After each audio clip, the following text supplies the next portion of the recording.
धुलोडीसाठी आणलेल्या 13 किलो भांगेच्या गोळ्या LCB कडून जप्त, एक जण अटकेत।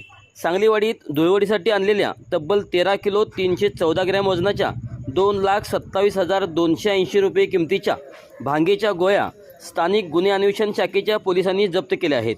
दीपक राधेश्याम केवट, वय वर्ष 27, राहणार पतंगराव कदम कॉलेजजवळ सांगलीवाडी याला अटक केली आहे। याबाबत अधिक माहिती अशी की सांगलीवाडी येथील स्क्रॅपच्या दुकानाजवळ एक जण भांगेच्या गोळ्या विकत असल्याची गोपनीय माहिती पोलिसांना मिळाली।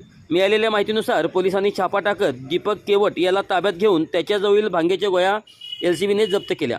त्याला सदर मालाबाबत विचारले असता त्याने सदरचा माल हा त्याचे मूळ गाव कुन्नू काडेला, जिल्हा फत्तेपूर सिक्री, राज्य उत्तर प्रदेश येथून विक्री करण्यासाठी आणला असल्याचे सांगितले।